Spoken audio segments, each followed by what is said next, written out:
Best advice that someone has ever given you. I'm doing a part 2 to this. That last video was more, I guess, in the context of me sharing advice with my son, but that was still like the same advice that has been shared with me, lessons that I've learned.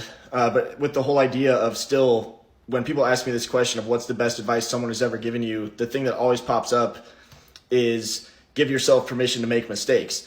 And I've recently had a conversation with somebody who they started doing yoga, but then they didn't feel comfortable doing yoga because they were new to it. So they did it for one day and then they quit. Whereas with me, I just recently started doing jujitsu, and right now I'm training with a bunch of, like 20-year-old kids, 14-year-old kids, and I'm completely new, but it is fun for me. Even though I'm making mistakes, I'm curious about it because I want to learn it. So with the whole idea of giving yourself permission to make mistakes, like give yourself permission to fail and see it as a learning opportunity. So same thing, like when you're at the gym and you, like maybe you're doing 5 reps because you're afraid to do 6 because you don't want other people to see you fail, or you don't want to feel like a failure. But when you do another rep or another 2 reps, like that's where the real gains are made.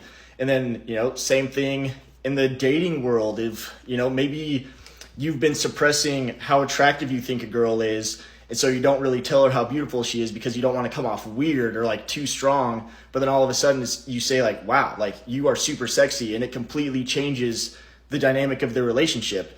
And so again, or at the same time, like you say that and she's like, wow, like that's weird. It's like, damn, like that didn't work, or that didn't go the way I wanted to, but you get to practice it. You get to give yourself permission to make that mistake again in any kind of life, or any aspect of life, whether it's working out, whether it's fathering a son, going on a date, leading a relationship, building a business. You get to test things out, but then when you come at it from more of a growth mindset of like, hey, I'm going to try this because my wisdom is telling me to try this, but if it doesn't work, I'm not going to get too upset because it's from my own wisdom anyway, and then I'm going to learn whatever lesson I need to learn from it. And so again, best advice that someone has ever given me is give yourself permission to make mistakes, allow yourself to mess up, and then, just keep moving forward.